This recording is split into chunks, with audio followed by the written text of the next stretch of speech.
நாகும் புஸ்தகம் 1 அதிகாரம் 15 வசனம், கடைசி வசனம் வாசிங்க. இதோ சமாதானத்தை கூறுகிற சுவிசேஷகனுடைய கால்கள் மலைகளின் மேல் வருகிறது.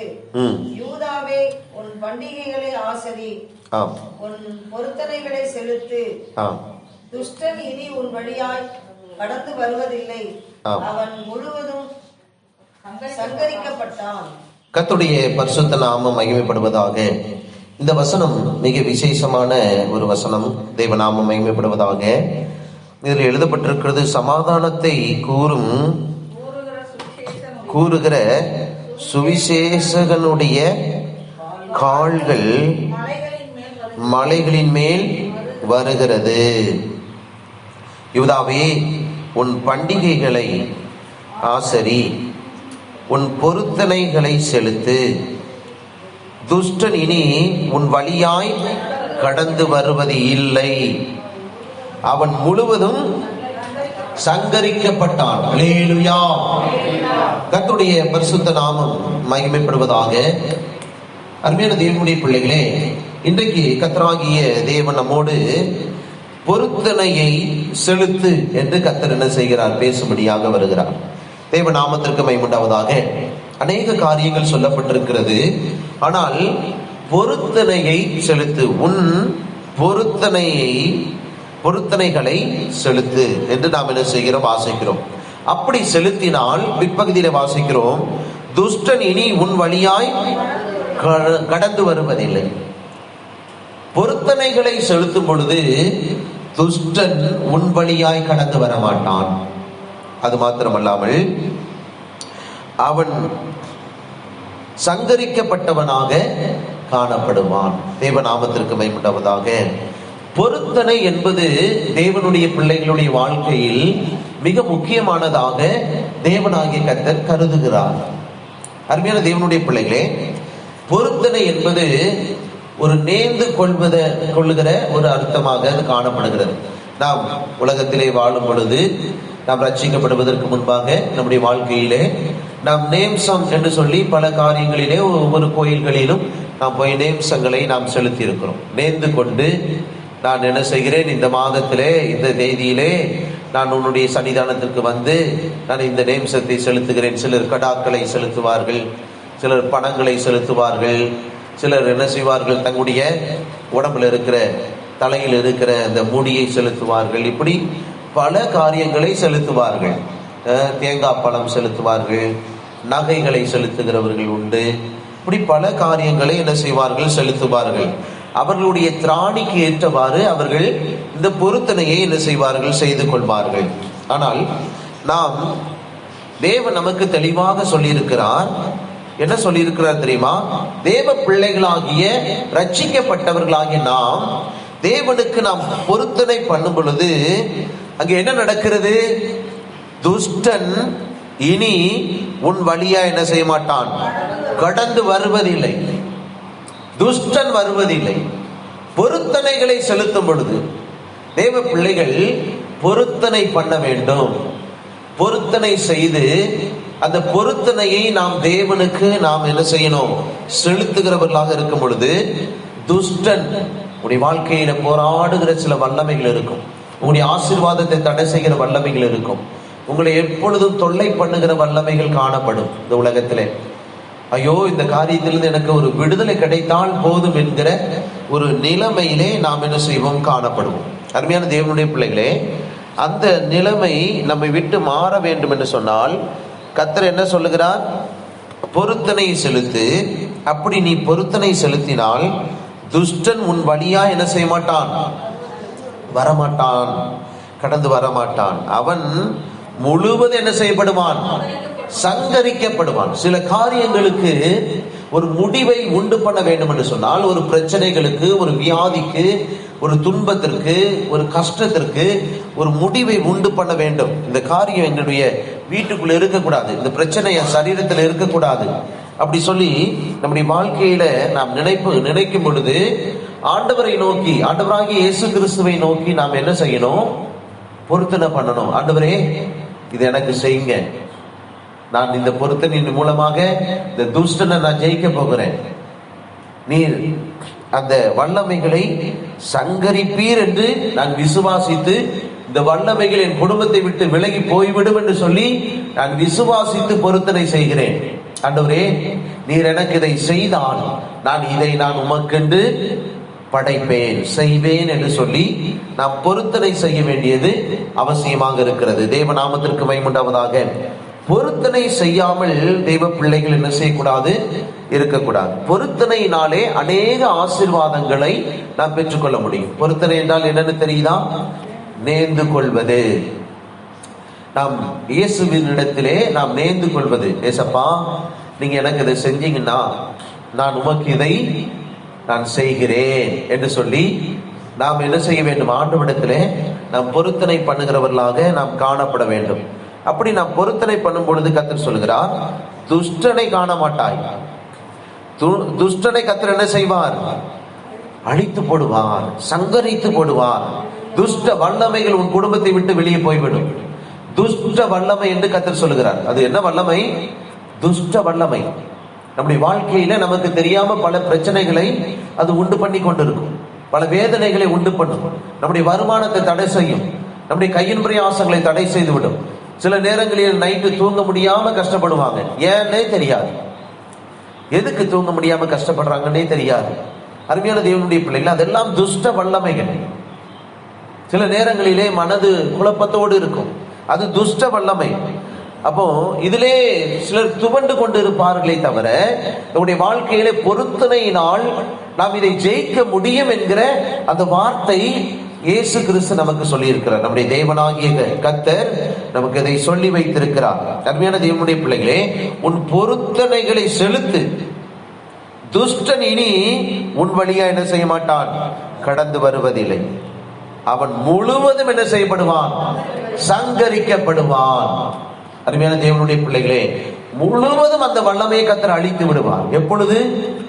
பொருத்தனை செய்யும் பொழுது. அப்ப நம்முடைய வாழ்க்கையில பொருத்தனை செய்யாமல் என்ன செய்யக்கூடாது? இருக்கக்கூடாது. நாம் என்ன செய்யணும்? பொருத்தனை பண்ணுகிறவர்களாக நாம் காணப்பட வேண்டும். அதை சங்கீத புஸ்தகம் 76ஆம் சங்கீதம் 76ஆம் சங்கீதத்திலே நாம் வாசிக்கும் பொழுது 11ஆம் வசனம், 76ஆம் சங்கீதம் 11ஆம் வசனத்திலே நாம் வாசிக்கும் பொழுது நாம் என்ன செய்ய வேண்டும்? பொருத்தனை பண்ண வேண்டும் என்று நாம் என்ன செய்ய வாசிக்கிறோம். 76:11ஆம் வசனம். பொருத்தனை பண்ணி அதை உங்கள் தேவனாகிய கர்த்தருக்கு நிறைவேற்றுங்கள்.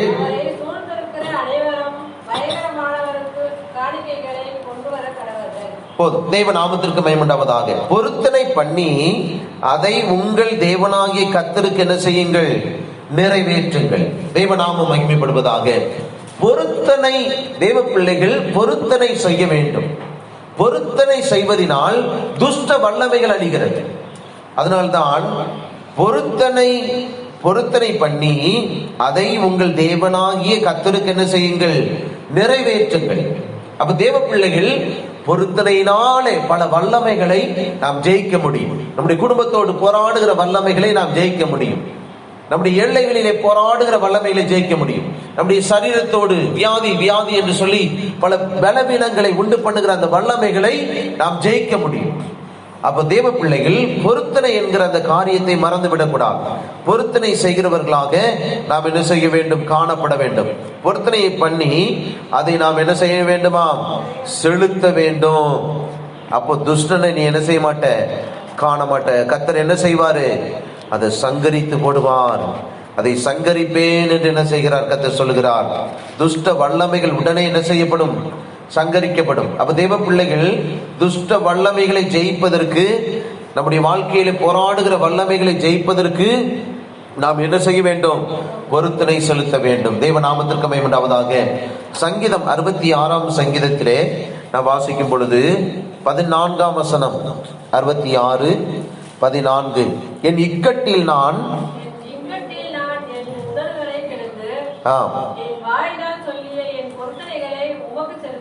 போதும். தேவ நாமத்திற்கு மகிமை உண்டாவதாக.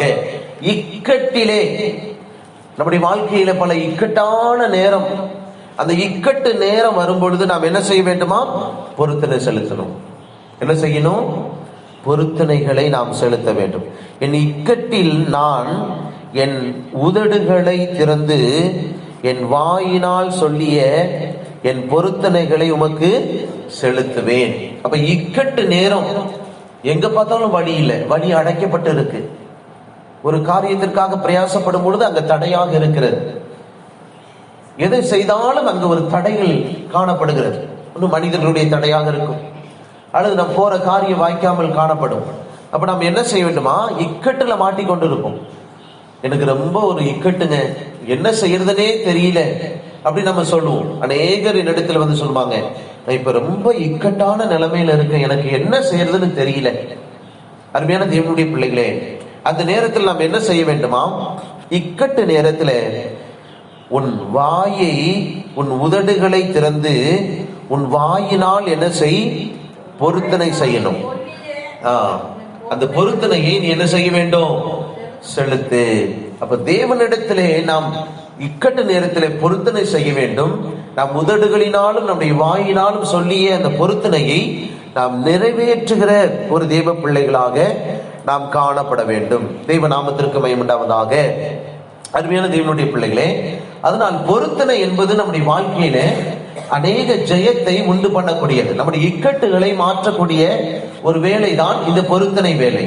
அதனால் தேவ பிள்ளைகள் இக்கட்டு நேரத்துல பொருத்தனை செஞ்சிடணும். ஆண்டவரே, இந்த இக்கட்டை என்னை விட்டு மாற்றுங்க, இந்த காரியத்தை எனக்கு வழியை திறங்க, இந்த போராட்டங்கள் மாறட்டும். இக்கட்டில மாட்டிக்கொண்டிருக்கேன், இந்த இக்கட்டிலிருந்து நீர் என்னை வெளியே கொண்டு வருவீர் என்றால் நான் இதை நான் உமக்கு செலுத்துகிறேன் என்று சொல்லி நாம் ஆண்டவரிடத்திலே நாம் பொருத்தனை செய்து அந்த பொருத்தனையை அப்படியே நிறைவேற்ற வேண்டும். சிலர் தங்களுடைய வாழ்க்கையில ஒரு காரியம் நடந்த உடனே அந்த பொருத்தனையை மறந்துடுவாங்க. அது பெரிய தப்பு. சரிங்களா?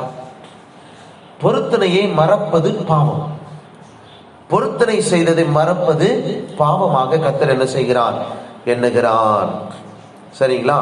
அப்ப அதனால தான் கர்த்தர் என்ன சொல்லுகிறார்? வாசிங்க, நீதிமொழிகள் 20:25 வாசிங்க. நீதிமொழிகள் 20:25 வாசிங்க. பொருத்தனை பண்ணி அதை செலுத்தாமல் இருப்பது தேவன் என்ன செய்கிறார்? வித்தியாசமான ஒரு காரியம்.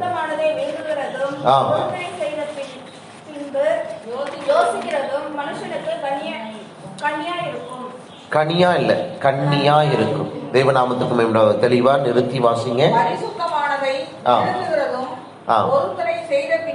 பொருத்தனை செய்த பின்பு யோசிக்கிறதும் மனுஷனுக்கு கண்ணியா இருக்கும். அப்போ நாம் பொருத்தனை செய்து அதை நிறைவேற்ற வேண்டும். நாம் என்ன செய்ய வேணும்? பொருத்தனை செய்யணும். அப்ப அந்த பொருத்தனை செய்ததை நாம் நிறைவேற்றணும். ஒரு காரியத்தை ஆண்டவர் நமக்கு இக்கட்டு நேரத்தில் ஆண்டவர் உதவி செய்வார். துஷ்டனை துரத்திடுவார், அவனை சங்கரிப்பார். வாழ்க்கையில அந்த நிலைமை எல்லாம் மாறி வரும். அப்ப நாம் என்ன செய்யக்கூடாது? நாம் செய்த பொருத்தனையை மறந்து விடக்கூடாது. அப்ப அதை மறந்தா எப்படி மாறுது? கண்ணியாய் மாறும். அது என்ன செய்யக்கூடாது? யோசிக்க கூடாது. ஐயோ, பொருத்தனை பண்ணோம், அதை நிறைவேற்றலாமா வேண்டாமா அப்படி நாம் என்ன செய்யக்கூடாது? யோசிக்கவே கூடாது. அப்போ அது எந்த சூழ்நிலையிலும் அதை நாம் என்ன செய்ய வேண்டும்? நிறைவேற்ற வேண்டும். தெய்வ நாமத்திற்கு மகிமை உண்டாவதாக. வாசிக்க திரும்ப அந்த 25ஆம் வசனம். பரிசுத்தமானதை விழுங்குகிறது. நல்ல கவனிங்க, பரிசுத்தமானதை விழுங்குகிறதும். பாத்தீங்களா? பொருத்தனை செய்து என்ன செய்யக்கூடாது? அது நமக்கு நன்மை நடந்துருச்சு, ஆனா என்ன யோசிப்பாங்க? நம்ம செய்யலாமா வேண்டாமா, நமக்கு தான் இதெல்லாம் சரியாயி போச்சே அப்படி என்ன செய்வாங்க? யோசிப்பாங்க. அப்படி செய்யாதீங்க அப்படி சொல்லி பரிசுத்த ஆவியானவர் நமக்கு சொல்லி வைத்திருக்கிறார். அப்ப நம்ம என்ன செய்யணும்? நம்ம ஒரு பொருத்தனை செய்தா யோசிக்க கூடாது. ஆண்டவர் நமக்கு செய்த நன்மைகளை நினைத்து நாம் உடனே அந்த பொருத்தனையை நாம் நிறைவேற்றுகிற ஒரு அனுபவம் உடையவர்களாக இருக்க வேண்டும்.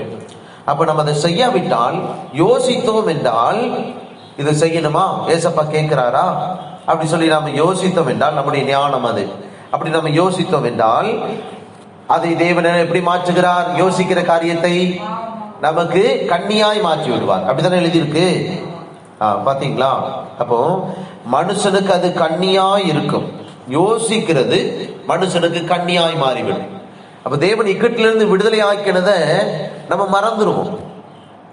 அது எப்படியோ நடந்துச்சு அப்படின்னு சொல்லி என்ன செய்வாங்க, சிலர் சொல்லுவாங்க அது எப்படியோ நடந்துச்சு, அது இயேசுதான் செய்தார்னு எப்படி சொல்றது? ஆனா இக்கட்டு நேரத்துல எவ்வளவு துன்பப்பட்டேன்னு உனக்கு தெரியும். அது இக்கட்டு மாறும் பொழுது சிலர் என்ன நினைப்பாங்க, அதான் இக்கட்டு மாறி போச்சே, துஷ்டன் தான் என்னை விட்டு விலகி போயிட்டானே, கர்த்தர் தான் அதை சங்கரித்து போட்டு விட்டாரு, இனி என்ன அப்படி சொல்லி யோசிப்பாங்க. இனி எதுக்கு செலுத்தணும், அந்த பொருத்தனை ஏன் செலுத்தணும் அப்படி நாம் யோசிப்போம் என்றால், அங்க என்ன ஆண்டவர் சொல்லுகிறார், உனக்கு கண்ணி வந்து விடும். கண்ணி அப்படின்னா என்னது? ஆபத்துன்னு அர்த்தம். கண்ணி பறவைகளை பிடிப்பதற்கும் மிருகங்களை பிடிப்பதற்கும் கண்ணி வைப்பாங்க, சுருக்கு கண்ணி, அதுதான் கண்ணி, அதுக்கு பேர் தான் கண்ணி. சரிங்களா? அப்போ அது மனுஷனுக்கு அது கண்ணியாய் மாறும். அந்த ஆபத்துல திரும்ப இக்கட்டுல திரும்ப நீ மாட்டிக்கொள்வ அப்படின்னு கர்த்தர் என்ன செய்கிறார், சொல்லுகிறார். தேவநாமத்திற்கு மகிமை உண்டாவதாக.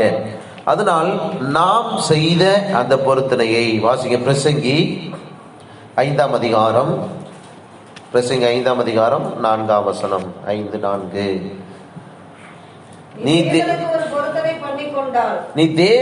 ஒரு பொருத்தனை பண்ணி கொண்டால் அதை செலுத்த தாமதியாதே. அவர் மூடரில் பிரியப்படுவதில்லை. நீ நேர்ந்து கொண்டதை செய். தேவநாமத்திற்கு மகிமை உண்டாவதாக. நீ நேர்ந்து கொண்டதை செய்யாமல் போவதை பார்க்கிறோம், நேர்ந்து கொள்ளாமல் இருப்பதே நலம். தேவநாமத்திற்கு மகிமை உண்டாவதாக. பிரியமானவர்களே, அதனால் சிலர் இந்த வசனத்தை பிடிச்சுக் கொள்றாங்க. நேர்ந்து கொண்டதை 5ஆம் வசனத்தை என்ன செய்யறாங்க, சிலர் என்ன செய்யறாங்க, ஐயோ அப்படின்னா நம்ம இதை செய்யாம இருப்பது நல்லது பொழுக்குதே, நேர்ந்து கொள்ளாமல் இருப்பது நல்லது பொழுக்குதே அப்படி சொல்லி என்ன செய்கிறார் நினைக்கிறார்கள். நாம் அதை செய்து கொண்டிருந்தா உங்க வாழ்க்கையில ஒரு நன்மையும் ஆண்டவர் செய்ய முடியாது. அதனால்தான் தேவன் சொல்லுகிற பொருத்தனை பண்ணு, பொருத்தனை நிறைவேற்று, பொருத்தனை பண்ண வேண்டும், பொருத்தனை நிறைவேற்ற வேண்டும். அப்போதான் துஷ்டம் மாறுமா, அப்போதுதான் துஷ்டனை கர்த்தர் துரத்துவார், துஷ்ட வல்லமைகள் சங்கரிக்கப்படும், இக்கட்டுகள் மாறும். அருமையான தேவனுடைய பிள்ளைகளே, அதனால்தான் இந்த 4ஆம் வசனம் சொல்லுகிறது, நீ தேவனுக்கு ஒரு பொருத்தனையை பண்ணி கொண்டால் அதை செலுத்த என்ன செய்யக்கூடாது, தாமதிக்க கூடாது. ஒரு பொருத்தனை நம்ம பண்றோம்னா அதை தாமதிக்க கூடாது. அந்த பொருத்தனையை செய்வதற்கு நாம் தீவிரமா இருக்க வேண்டும். கர்த்தர் நமக்கு நாம் எந்த காரியத்திற்காக பொருத்தனை நாம் செய்தோமோ அதை நிறைவேற்றி விட்டால் உடனே அந்த பொருத்தனையை நாம் செய்வதற்கு தாமதிக்க கூடாது. அருமையான தேவனுடைய பிள்ளைகளே, அதை செய்வதற்கு, அந்த பொருத்தனையை செய்து கொண்டதை நாம் செய்வதற்கு ரொம்ப தீவிரமா இருக்கணுமா.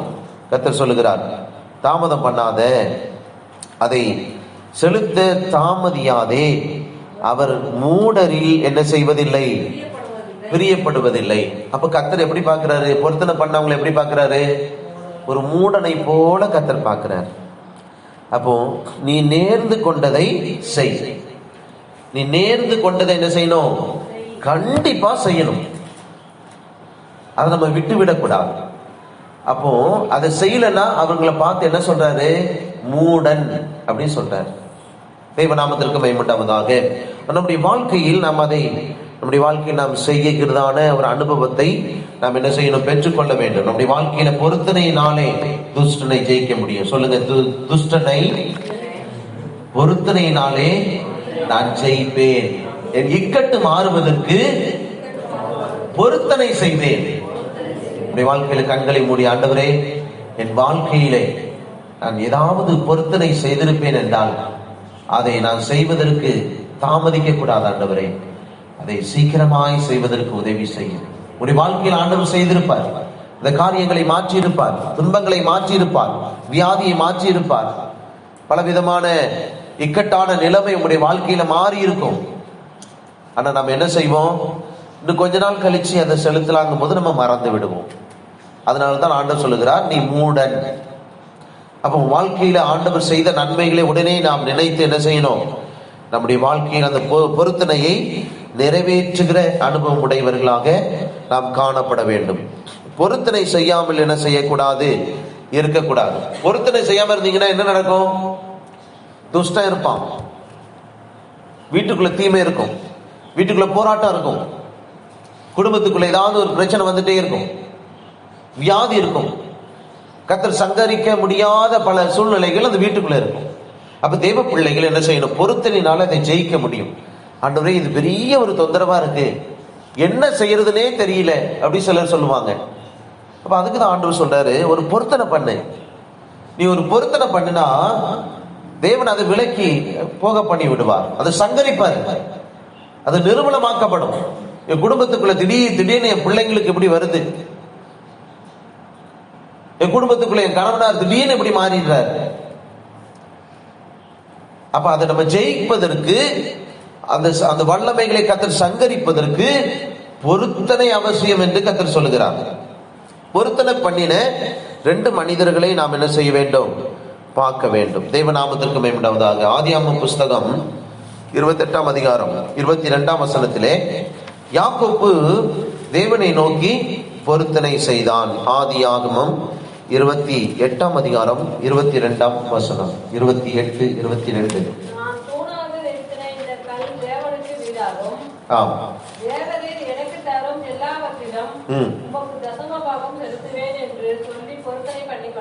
கர்த்தருடைய பரிசுத்த நாமத்திற்கு மகிமை உண்டாவதாக.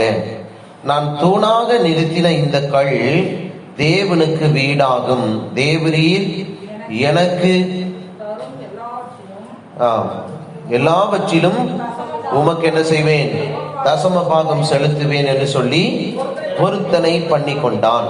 நல்ல கவனிங்க, இது இந்த யாக்கோப்பு எந்த நேரத்தில் இந்த பொருத்தனை பண்ணுகிறான் அப்படி என்று பார்ப்போம் என்றால், யாக்கோப்பு ஒரு இடத்திலே சொல்லுவார், கோலும் கையுமாக நான் புறப்பட்டு சென்றேன். சிலர் நினைக்கிறார்கள், நமக்கு நல்ல திராணி இருக்கும் பொழுது, பணம் இருக்கும் பொழுது, செல்வம் இருக்கும் போதுதான் பொருத்தனை செய்யணும் அப்படி சொல்லி என்ன செய்யறாங்க? நினைக்கிறாங்க. எனக்கு ஒண்ணுமே இல்லை, வருமானம் இல்லை, கஷ்டப்படுறேன், இப்ப போய் நான் பொருத்தனை பண்ண முடியுமா அப்படி என்ன செய்கிறார்கள்? நினைக்கிறார்கள். ஆனால் ஆண்டவர் இங்க ஒரு யாக்கோப்பு என்கிற ஒரு மனிதன் வெறும் கையாய், கோலும் கையுமாக அவன் ஒரு தேசத்திற்கு பிழைக்க செல்கிறான். அப்ப நம்முடைய கையின் பிரயாசம் எப்படி ஆசீர்வதிக்கப்படும்? ஒரு வியாபாரம் எப்படி ஆசீர்வதிக்கப்படும்? உங்களுடைய வேலை, உங்களுடைய சம்பாத்தியம் எப்படி ஆசீர்வதிக்கப்படும்? நீங்கள் எடுக்கிற அந்த சம்பாத்தியத்தை கர்த்தர் எப்படி ஆசீர்வதிப்பார்? நாம் இருக்கும் பொழுது செய்கிற பொருத்தனை அல்ல அது. யாக்கோப்பு தன்னுடைய வாழ்க்கையிலே வெறும் கோலும் கையுமாக என்று சொல்லுகிறார். அப்ப அவன் சொல்லும் பொழுது சொல்லுகிறான், எனக்கு, வாசிங்க அந்த வசனம், உடுக்க வஸ்திரமும் உண்ண உணவும், அதை வாசிங்க அந்த வசனத்தை, தந்து என் தகப்பன் வீட்டுக்கு திரும்ப வர பண்ணினால். வாசிங்க எத்தனை வசனம்? 20ஆம் வசனம். அப்பொழுது யாக்கோப்பு, தேவன் என்னோட இருந்து நான் போகிற இந்த வழியிலே என்னை காப்பாற்றி உண்ண ஆகாரமும்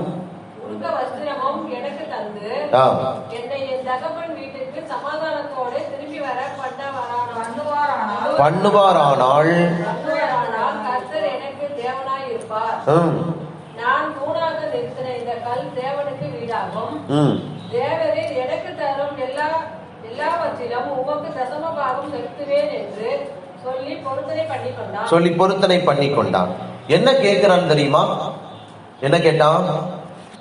உண்ண உணவும் உடுக்க வஸ்திரமும் எனக்கு தர வேண்டும். அப்ப அது கூட இல்லை, அது கூட இல்லை. உண்ண உணவு இல்லை, உடுக்க வஸ்திரம் இல்லை. அந்த நேரத்துல தான் பொருத்தனை. இப்ப பொருத்தனை எப்ப பண்ணணும்னு சொல்லி நமக்கு தெரியுது. இப்போ நாம் எல்லாம் வச்சிருக்கும் போது பொருத்தனை செய்வது ஒரு பொருத்தனையாக நாம் நினைக்க கூடாது. கர்த்தர் எனக்கு ஆசீர்வதித்தார், எனக்கு அதை தந்தார், அதனால் நான் பொருத்தனை பண்ணுகிறேன். அந்த பொருத்தனை அல்ல இது. எப்படி பொருத்தனை பண்ணணும்? உண்ண உணவு எனக்கு வேணும், உடுக்க என்ன வேணும்? வஸ்திரம் வேணும். இதை என் தேவன் எனக்கு தருவார் என்றால் நான் எனக்கு தருகிற எல்லாவற்றிலும் தசம பாகம் செலுத்தி என்ன செய்வேன்? நான் நிறுத்தின இந்த கல்லை அவருக்கு வீடாக்குவேன். எவ்வளவு பெரிய பொருத்தனை தெரியுமா அது? வெறுங்கையா இருக்கேன், ஒரு கோல் மட்டும்தான் என் கையில இருக்கு, நான் வச்சிருக்கிறது வெறுங்கை. பணம் கிடையாது, பொண்ணு கிடையாது, ஒண்ணும் இல்ல. அடுத்த வேலை சாப்பாட்டுக்கு என்ன செய்வதுன்னு எனக்கு தெரியல. என் வஸ்திரம் இருக்கு, இது கிழிஞ்சு போச்சுன்னா அடுத்த வஸ்திரம் என்னால உடுக்கிறதுக்கு வஸ்திரம் கிடையாது. அதனால் அவனுக்கு தரிசனமான அந்த தேவனிடத்தில் ஒரு பொருத்தனை பண்ணுகிறான். என்ன வாசிங்க, திரும்ப அதை வாசிங்க, 20ஆம் வசனம். அப்பொழுது யாக்கோப்பு, தேவன் என்னோடே இருந்து நான் போகிற இந்த வாழ்க்கை வழியிலே என்னை காப்பாற்றி உண்ணுவதற்கு ஆகாரமும் தந்து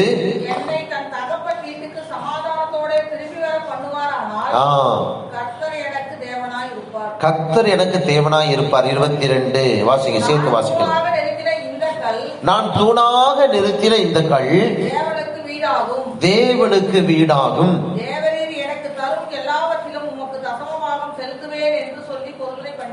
கர்த்தருடைய பரிசுத்த நாமம் மகிமைப்படுவதாக. அப்ப நாம் எந்த நேரத்திலே பொருத்தனை செலுத்த வேண்டும்? பொருத்தனை என்பது நாம் வெறுங்கையா இருக்கும் பொழுது செலுத்தப்படுகிற ஒரு பொருத்தனை. அப்ப கர்த்தர் என்ன செய்கிறார்? உன்னுடைய வெறுங்கையை ஆசீர்வதிக்க விரும்புகிறார்.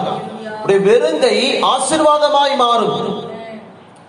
நான் வெறுங்கையும் கோளுமாக செல்கிறேன் என்று சொன்னான். ஆண்டவரிடத்திலே நாம் பொருத்தனை செய்யும் பொழுது நம்முடைய வியாபாரம் ஆசீர்வதிக்கப்பட வேண்டும், நம்முடைய தொழில் ஆசீர்வதிக்கப்பட வேண்டும், நம்முடைய கையின் பிரயாசங்கள் ஆசீர்வதிக்கப்பட வேண்டும். அருமையான தேவனுடைய பிள்ளைகளே, அதற்கு நாம் என்ன செய்ய வேண்டுமா? நம்முடைய வெறும் கையை வானத்துக்கு நேராக நீட்டி, ஆண்டவரே என் கை வெறுங்கையா இருக்கிறது, நான் கோளும் கையுமாக நான் செல்கிறேன். அவனுடைய பொருத்தனை மிகவும் எளிமையானது. ஆனால் பெரிய விசுவாசத்தோடு அவன் என்ன செய்தான்? பொருத்தனை பண்ணினான்.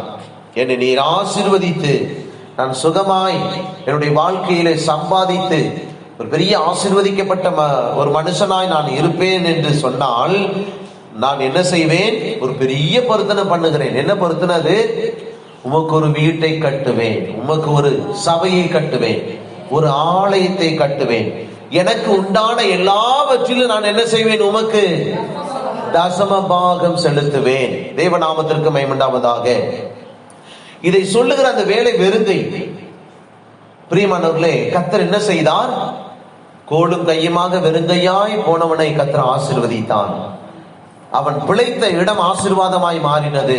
அவனுடைய கையின் பிரயாசத்தை கர்த்தர் ஆசீர்வதித்தார். அவனை ஆசீர்வதித்து மேன்மை உள்ள மனிதனாக கர்த்தர் அவனை மாற்றினார். ஒரு ஐஸ்வர்யவானாக அவன் மாறினான். காரணம் என்ன?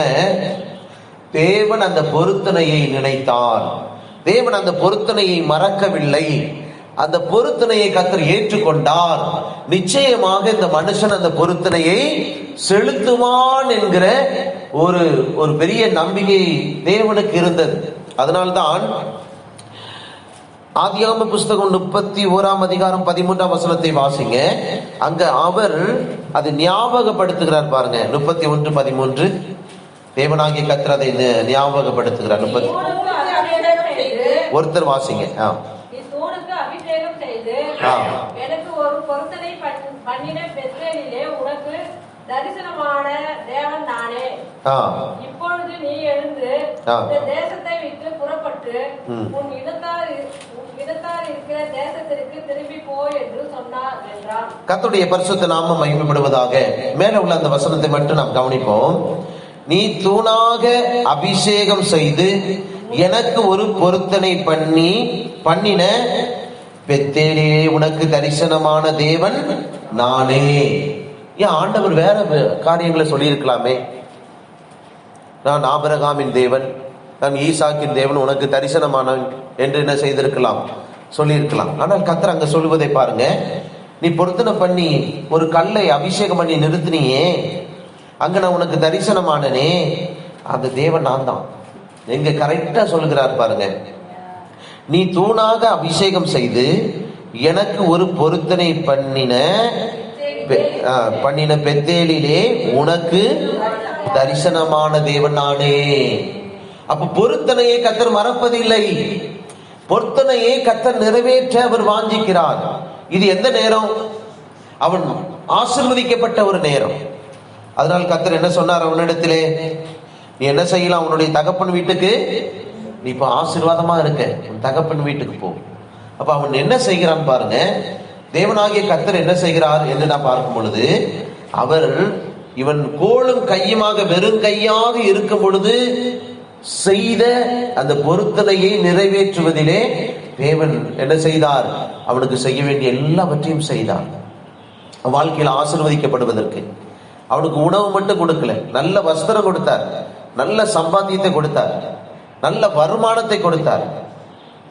யாக்கோபுக்கு நல்ல வருமானம், நல்ல ஒரு வர அவன் என்ன செய்தான்? ஐஸ்வர்யவானாய் மாறினான், ஆசீர்வதிக்கப்பட்டவனாக மாறினான். அருமையான தேவனுடைய பிள்ளைகளே, காரணம் அவன் வெறுங்கையாய் இருக்கும் பொழுது செய்த அந்த பொருத்தனையை கர்த்தர் கேட்டு அந்த பொருத்தனையை ஆண்டவர் நிறைவேற்றுவதற்கு, கர்த்தராகிய தேவன் நிறைவேற்றுவதற்கு கவனமாக இருந்தார். அதனால்தான் இந்த அதிகாரங்களிலே நீங்கள் வாசிக்கும் பொழுது நாம் வாசிக்க முடிய ஒரு வசனம் இருக்கிறது. கர்த்தர் என்னோடு இருந்து இந்த காரியங்கள் எல்லாம் செய்தார் என்று என்ன செய்கிறார்? யாக்கோபு சொல்லுகிற பல வசனங்கள் அந்த இடத்துல என்ன செய்கிறது? காணப்படுகிறது. அருமையான தேவனுடைய பிள்ளைகளே, கர்த்தர் என் கூட இருந்து எல்லாவற்றையும் செய்தார். காரணம், பொருத்தனை ஒரு மனிதனை உயர்த்தக்கூடியது. அல்லேலூயா. ஒரு குடும்பத்தை ஆசீர்வதிக்கக்கூடியது, ஒரு மனிதனுடைய வியாபாரங்களை பெருக பண்ணக்கூடியது, ஒரு மனிதனுடைய கையின் பிரயாசங்களை அது ஆசீர்வாதமாய் மாற்றக்கூடியதுதான் இந்த பொருத்தனை. அதை யாக்கோபு செய்தான். அருமையான தேவனுடைய பிள்ளைகளே, அவன் செய்த அந்த வார்த்தையை கர்த்தர் கனம் பண்ணி அவனை ஆசீர்வதித்தார். அவன் அதை மறந்து போகல. அவன் என்ன செய்தான் தெரியுமா? அதை அப்படியே நிறைவேற்றினான் என்று நாம் என்ன செய்ய முடிகிறது? பார்க்க முடிகிறது. அதை அப்படியே என்ன செய்தான்? நிறைவேற்றினான். அவன் வரும்பொழுது ஆசீர்வதிக்கப்பட்டவனாக தன்னுடைய தகப்பன் வீட்டுக்கு அவன் திரும்பி வருகிறான். ஆசீர்வாதம் என்றால் கொஞ்ச நெஞ்ச ஆசீர்வாதம் இல்லை, அநேக ஆசீர்வாதங்கள், அநேக வேலைக்காரர்கள், அநேக ஆட்டு மந்தைகள், ஒரு பெரிய ஒரு ஐஸ்வர்யவானாக தேவன் அவனை மாற்றினார். அருமையானவர்களே, நம்முடைய வாழ்க்கையில் தேவன் நமக்கு அவர் நாம் செய்த பொருத்தனையை ஒருபோது என்ன செய்வதில்லை? மறந்து விடுவதே கிடையாது. நல்லா கவனித்துக் கொள்ளுங்க. அப்ப அவனுடைய கையின் பிரயாசனம் ஆசீர்வதிக்கப்படுவதற்கு காரணம் என்ன? உண்மையாய் செய்த பொருத்தனை. உண்மையா நாம் செய்யணும், அதை மறந்துடக்கூடாது. ஆசீர்வதிக்கப்படும் பொழுது தேவன் நம்மை ஆசீர்வதிப்பார். ஒரே நாள்ல கோடீஸ்வரன் அப்படின்னு நீங்க நினைச்சிடாதீங்க. கையின் பிரயாசத்தை கொஞ்சம் கொஞ்சமா ஆசீர்வதித்து ஆசீர்வதித்து ஆசீர்வதித்து ஆசீர்வதித்து நம்முடைய பிசினஸ், நம்முடைய வியாபாரங்களை ஆசீர்வதித்து, நம்முடைய கையின் பிரயாசங்கள், நம்ம கொஞ்சம் சம்பளம் வாங்குறவங்களா இருப்போம், ஒவ்வொரு வருஷமும் அதிகமான சம்பளங்களை வாங்குவோம். அல்லது கொஞ்சம் நாம தொழில் செய்கிறவர்களாக இருப்போம், அந்த தொழிலை கர்த்தர் என்ன செய்வார்? பெருக பண்ணுவார் கொஞ்சம் கொஞ்சமாக. அப்ப நம்முடைய பொருத்தனையை நம்ம மறந்து விடக்கூடாது. நம்ம ஆசீர்வதிக்கப்பட்டாலும் அதை என்ன செய்யக்கூடாது? மறந்து விடக்கூடாது. அதனால்தான் இந்த 31ஆம் அதிகாரத்துல ஆண்டவர் அதை என்ன செய்கிறார்? குறிப்பிட்டு சொல்லுகிறார். நீ பொருத்தனை பண்ணினாயே அந்த தேவன் நானே. அப்போ தேவன் நம்ம என்ன செய்கிறார்? சில நேரங்களில் நினைப்பூட்டுவார். நாம் பொருத்தனை செய்த காரியங்களை மறந்து விடக்கூடாது. அதுதான் நாம் இந்த நீதிமொழிகளை பார்த்தோம். பொருத்தனை செய்ததை மறந்தா மூடனா இருக்கிறாய் என்று கர்த்தர் சொல்லுகிறார். அதனால் தேவ பிள்ளைகள் என்ன செய்ய வேண்டும்? பொருத்தனை பண்ணி பொருத்தனையின் மூலமாக ஆசீர்வாதத்தை நாம் பெற்றுக்கொள்ள முடியும். தேவ நாமத்திற்கு மகிமை உண்டாவதாக. அருமையான தேவனுடைய பிள்ளைகளே, அவன் என்ன செய்தான்? அந்த பொருத்தனையை அப்படியே என்ன செய்தான்? நிறைவேற்றினான் என்று நாம் பார்க்கிறோம். இங்க அவன் செய்த பொருத்தனை கொஞ்சம் கவனிங்க. என்ன செய்தான்? 22ஆம் வசனத்துல, எல்லாவற்றிலும் உமக்கு என்னது கொடுப்பேன்? தேவரீர் எனக்கு எனக்கு தரும் எல்லாவற்றிலும் உமக்கு என்ன செய்வேன்? தசம பாகம் கொடுப்பேன் என்று சொல்லி பொருத்தனை பண்ணி கொண்டான். அப்ப தசம பாகம் என்கிற அந்த ஒரு காரியத்தை யாக்கோபுக்கு சொல்லி கொடுத்தது யாரு? யார் சொல்லுங்க? உங்க தாத்தா யாரு? ஆபிரகாம். ஆபிரகாம் யாரு? தசமபாகம் கொடுக்கிற ஒரு மனுஷன். ஆபிரகாம் யாரு? தேவனுக்கு தசமபாகம் கொடுத்தான். அத வசனம் எடுத்து வாசிக்க முடியுமா? இந்த வசனம் வாசிக்க முடியுமா? ஆதியாகம புஸ்தகத்திலே நாம் வாசிக்கும் பொழுது, மெல்கிசதேக்குக்கு ஆபிரகாம் எல்லாவற்றிலும் தசம பாகம் கொடுத்தான் என்று நாம் என்ன செய்கிறோம், வாசிக்கிறோம். மெல்கிசேதேக்குக்கு தசம பாகம் கொடுத்தான் என்று எழுதப்பட்டிருக்கிறது.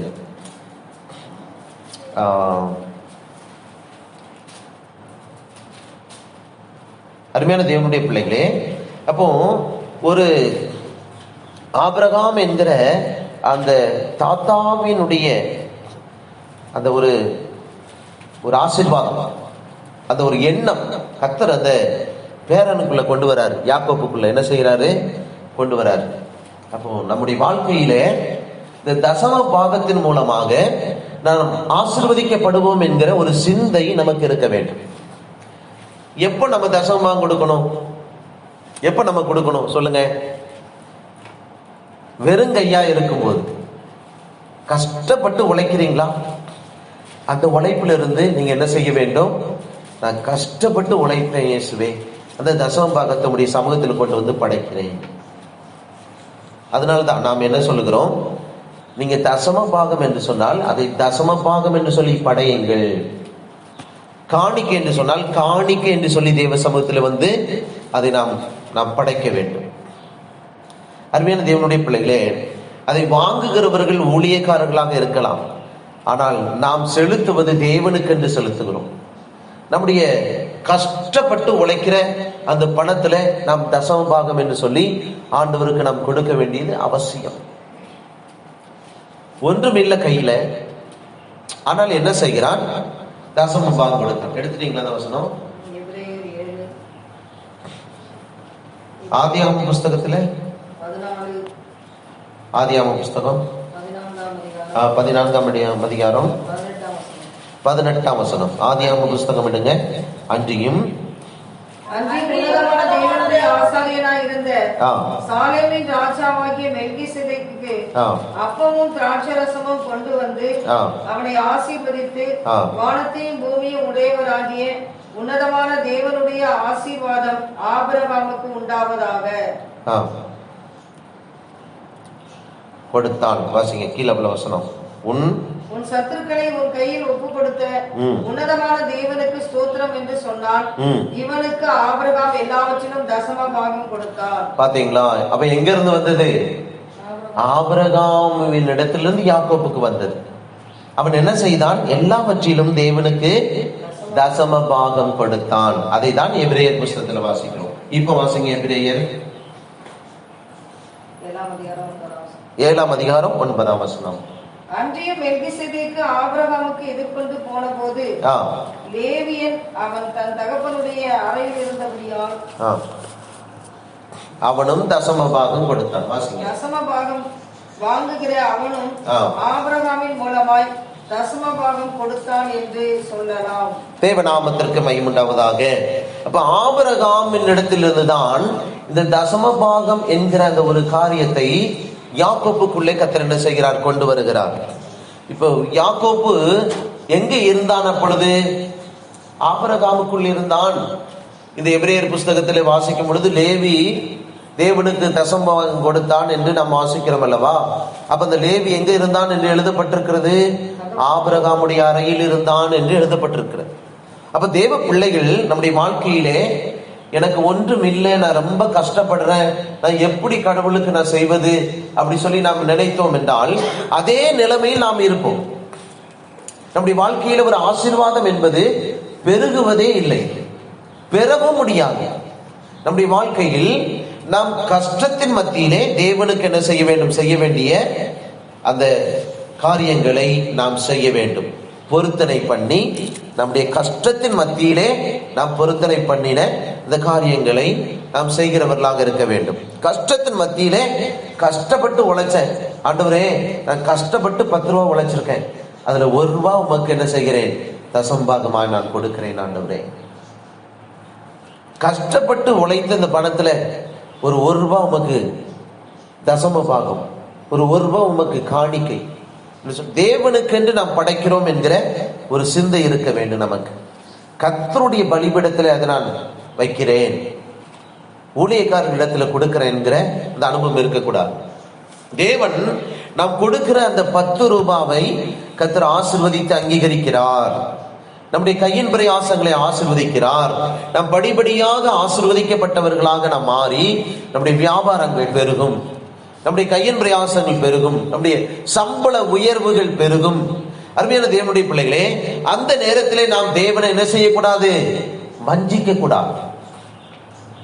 அப்போ எல்லாவற்றிலும் நான் தசம பாகம் செலுத்துவேன் என்று சொல்லி பொருத்தனை செய்த அதை நாம் என்ன செய்ய வேண்டும்? உண்மையாய் நாம் செய்கிறவர்களாக இருக்க வேண்டும். அதனால்தான் நாம் வாசித்தோம், என் உதடுகளினாலும் என் வாயினாலும் செய்த பொருத்தனையை நான் நிறைவேற்றுவேன். ஏன் அப்படி எழுதப்பட்டிருக்கிறது? அது உண்மையை காண்பிக்கிறது. அது உண்மையை காண்பிக்கிறது. நம்முடைய வாழ்க்கையிலே தேவனுக்கு நாம் சொன்ன அந்த காரியத்தை உண்மையாய் செய்யணும். முறுமுறுத்து கொண்டு செய்யக்கூடாது. உண்மையாய் மனப்பூர்வமாக நாம் அதை செய்ய வேண்டும். முறுமுறுத்து நாம் செய்யக்கூடாது. கர்த்தர் அதை அங்கீகரிக்க மாட்டார். இப்ப இதை செய்ய வேண்டுமா அப்படி சொல்லி நாம் என்ன செய்யக்கூடாது? முறுமுறுத்து கொண்டு நாம் என்ன செய்யக்கூடாது? ஆண்டவருக்கு செய்த பொருத்தனையை நிறைவேற்றினால் அந்த பொருத்தனையினால் ஒரு பிரயோஜனம் இல்லை. அதனால்தான் தேவன் என்ன செய்கிறார்? உன்னுடைய உதடினாலும் உன்னுடைய வாயினாலும் சொன்னதை உண்மையாய் நிறைவேற்றி. அப்ப தேவ பிள்ளைகள் அதை அந்த பொருத்தனையை நிறைவேற்ற வேண்டும். அப்ப யாக்கோபு வெறுங்கையா இருக்கும் பொழுது அந்த பொருத்தனையை அவன் என்ன செய்தான்? செய்து கொண்டான். கர்த்தர் அவனை ஆசீர்வதிக்க உண்மையா இதை நிறைவேற்றினான். அதனால் கர்த்தர் அவனை எப்படி மாற்றினார்? ஒரு ஆலயத்தையே கட்டுகிற அளவுக்கு, ஒரு சபையே கட்டி கொடுக்கிற அளவுக்கு கர்த்தர் அவனை ஆசீர்வதித்தார். அருமையான தேவனுடைய பிள்ளைகளே, நம்முடைய வாழ்க்கையில் ஆசீர்வாதம் எங்கே தடைப்பட்டு போகிறது? எங்கே நம்முடைய ஆசீர்வாதம் நின்று போகிறது? கொஞ்சம் நம்முடைய சம்பள உயர்வுகள், நம்முடைய ஆசீர்வாதங்கள் பெருகும் பொழுது இவ்வளவு கொடுக்கணுமா அப்படின்னு சொல்லி நாம் என்ன செய்கிறோம்? யோசிக்கிறோம். தேவநாமத்திற்கு மகிமை உண்டாவதாக. இது ஒரு மனிதனுக்கு செய்கிறோம் என்று நாம் நினைப்போம் என்றால் அங்கே கர்த்தர் என்ன செய்வார்? நம்முடைய ஆசீர்வாதத்தை கொஞ்சம் குறைய பண்ண ஆரம்பிப்பார். நாம் தேவனுக்கு செய்கிறோம், கர்த்தருடைய சமூகத்தில் இதை நான் படைக்கிறேன் என்று ஒரு நல்ல முழு நிச்சயத்தோடு நாம் இந்த தசம பாகங்கள் காணிக்கைகளை நாம் தேவனுடைய சமூகத்தில் கொண்டு வந்து படைப்போம் என்றால் நம்முடைய ஆசீர்வாதம் நிறைவாகி கொண்டே இருக்கும். அது பெருகி கொண்டே இருக்கும். நாம் செல்வ சீமானாக நாம் தேவன் நம்மை என்ன செய்வார்? ஆசீர்வதிப்பார். தேவ நாமத்திற்கு மகிமை உண்டாவதாக. வெறுங்கையாய் தேவ பிள்ளைகளை ஒருபோது என்ன செய்ய மாட்டார்? விட்டுவிட மாட்டார். இது மனிதன் தானே வாங்குகிறார் அப்படி சொல்லி நீங்க நினைச்சீங்கன்னா, ஊழியக்காரங்க தானே வாங்கி சாப்பிடுறாங்க. நிறைய பேர் இப்படி தப்பு பண்றாங்க, நினைத்துக் கொள்ளுகிறார்கள். உங்களுடைய இருதயம் தேவனுக்கு தெரியும். அருமையான தேவனுடைய பிள்ளைகளே, 10 ரூபா என்கிற அந்த தசம பாகத்தை ஈஸியா கொடுத்துருவாங்க. ஒரு 2000 ரூபாய்க்கு தேவன் உன்னை ஆசீர்வதித்திருப்பார் என்றால் அது கொடுப்பதற்கு யோசிப்பாங்க. 2000 ரூபாய் கொடுப்பதற்கு கர்த்தர் உன்னை ஆசீர்வாதமா நடத்துகிறார் என்றால் அது யோசிப்பாங்க. 2000 ரூபாய் தசம பாகம் கொடுக்கணுமா அப்படி யோசிப்பாங்க. ஆனா ஒரு சிலர் இருக்கிறாங்க, 10 லட்ச ரூபாய் சம்பாதிச்சாலும் அதுல தசம பாகம் கொடுக்குறாங்க. 10 லட்ச ரூபாய் நான் மாசத்துக்கு சம்பாதிக்கிறேங்க, அதுல நான் தசம பாகம் ஆண்டவருக்கு நான் கொடுக்கிறேன் என்று சொல்லி என்ன செய்வார்கள்? கொடுப்பார்கள். சிலர் 1000 ரூபாய் கொடுத்தாலும் அது ரொம்ப பெருமையா நினைச்சுக்குவாங்க. அப்படி நினைப்பதும் தவறு. 1000 ரூபாய் கொடுக்கிற விசுவாசி அப்படி நம்ம என்ன செய்யக்கூடாது? நினைக்க கூடாது. இன்றைக்கு 10 லட்ச ரூபாய் தேவனுக்கு கொடுத்து ஆசீர்வாதத்தை பெற்று ஜீவிக்கிறவர்களும் உண்டு. 10 பைசா இல்லாம வாழ்கிற விசுவாசிகளும் இருக்காங்க. சம்பாதிச்சேன், 10 தேதியாகி போச்சு, 10 பைசா கையில இல்லை அப்படி சொல்லுவாங்க சிலர். எவ்வளவு சம்பளம்? 30,000 ரூபாய் சம்பளங்க, 50,000 ரூபாய் சம்பளம். எங்க போச்சு? ஆண்டவருக்கு கொடுக்க வேண்டிய காரியங்களை சரியா கொடுக்கல.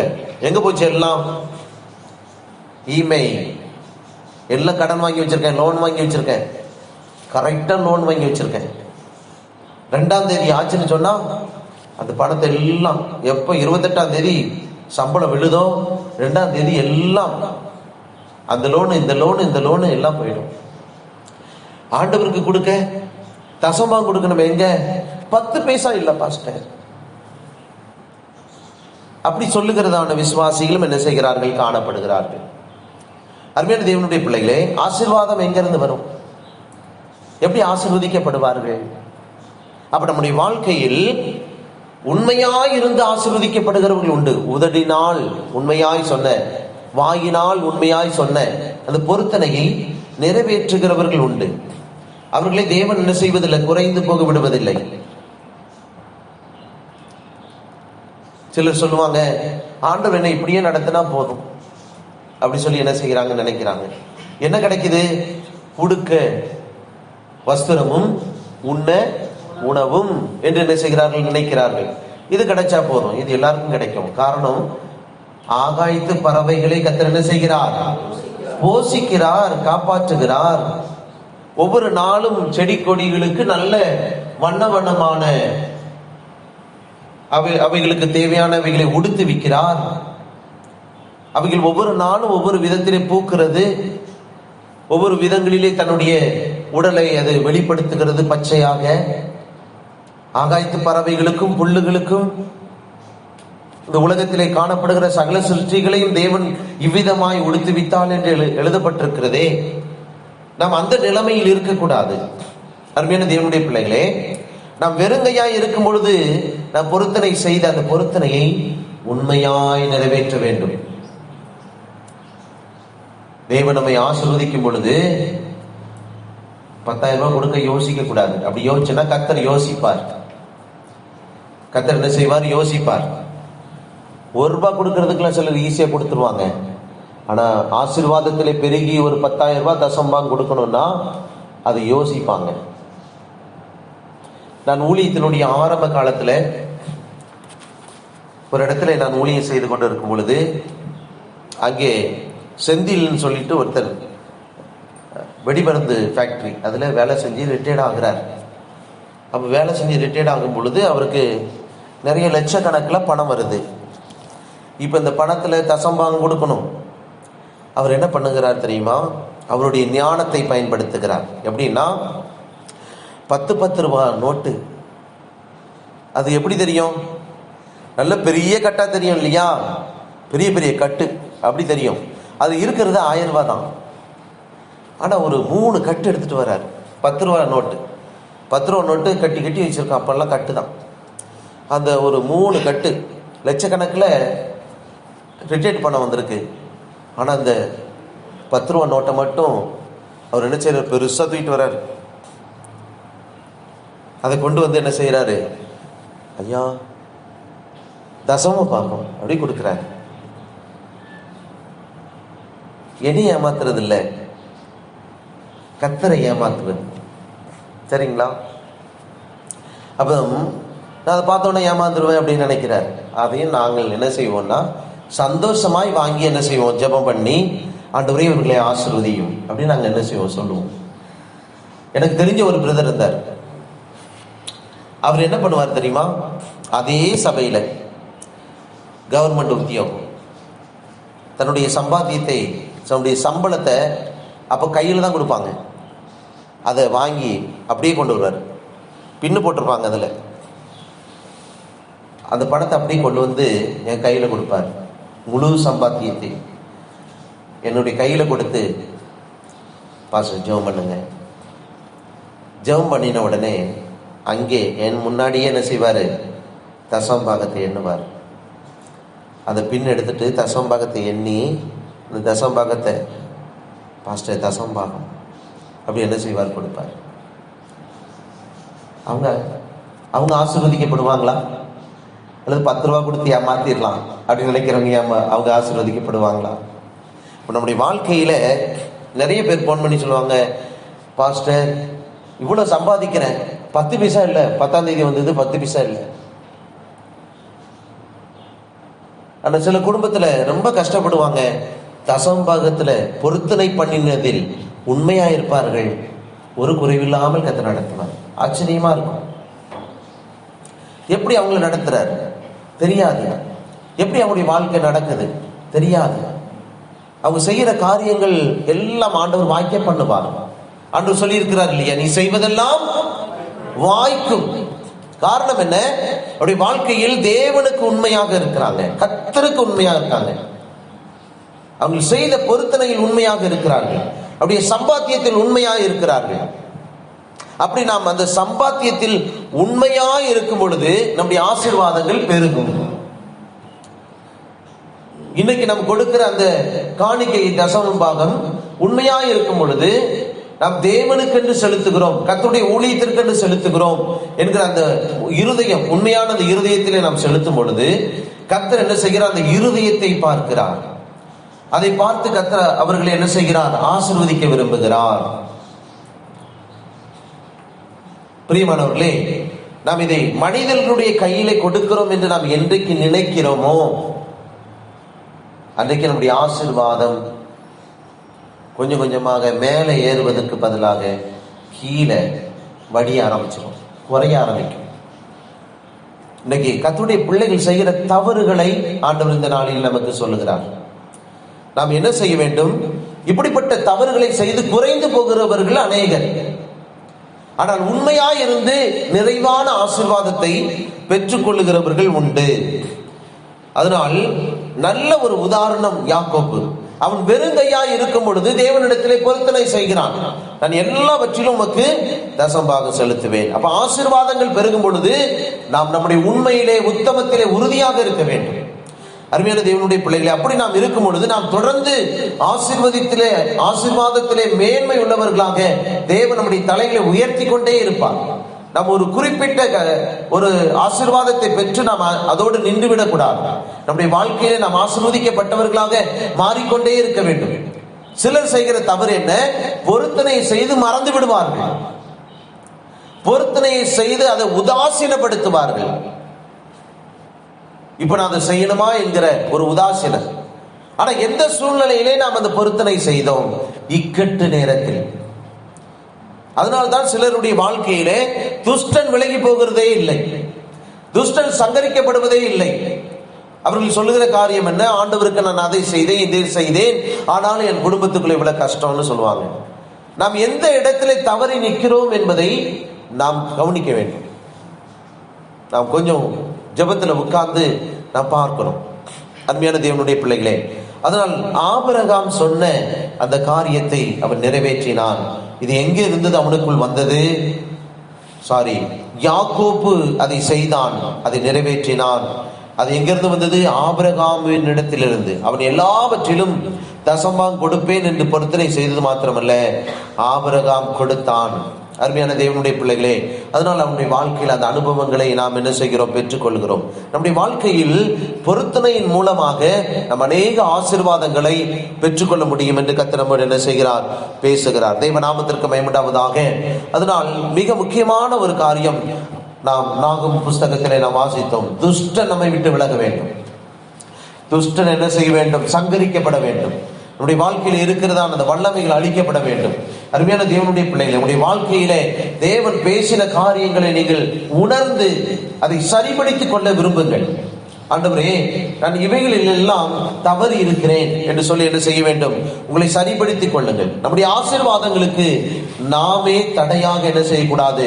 இருக்கக்கூடாது. கர்த்தர் நம்மை இன்னும் மேன்மைப்படுத்தி இன்னும் ஒரு பெரிய ஒரு ஆசீர்வதிக்கப்பட்ட தெய்வ பிள்ளைகளாக கர்த்தர் நம்மை மாற்ற விரும்புகிறார். அப்படிப்பட்ட ஒரு நிலைமைக்கு நான் வர வேண்டும் என்று நாம் விரும்ப வேண்டும். அருமையான தேவனுடைய பிள்ளைகளை, அதனால் தேவனுடைய சமூகத்தில் நாம் செலுத்துகிற காரியம் ஒரு மனுஷனுக்கு அல்ல, நம்மை ஆசீர்வதிக்கிற தேவனுக்கு செலுத்துகிறோம். எதை செலுத்தினாலும், சிறியதோ பெரியதோ, எதை செலுத்தினாலும் கர்த்தருக்கென்று நான் இதை படைக்கிறேன் தேவனுடைய சமூகத்திலே என்கிற சிந்தை உடையவர்களாக தேவன் நம்மை மாற்ற முடியாது. ஸ்தோத்திரம் பண்ணுவோம். ஸ்தோத்திரம், ஸ்தோத்திரம், ஸ்தோத்திரம், ஸ்தோத்திரம், ஸ்தோத்திரம், ஸ்தோத்திரம். ஆமென். நம்முடைய இக்கட்டிலே தேவன் நமக்கு உதவி செய்வதற்கு நாம் பொருத்தனையின் மூலமாக அவரிடத்திலே சேர வேண்டும். கர்த்தர் அப்படிப்பட்ட அனுபவங்களை தரும்படியாய் ஸ்தோத்திரம் பண்ணுவோம். ஸ்தோத்திரம், ஸ்தோத்திரம், ஸ்தோத்திரம், ஸ்தோத்திரம், ஸ்தோத்திரம், ஸ்தோத்திரம், ஸ்தோத்திரம், ஸ்தோத்திரம், ஸ்தோத்திரம், ஸ்தோத்திரம், ஸ்தோத்திரம், ஸ்தோத்திரம்.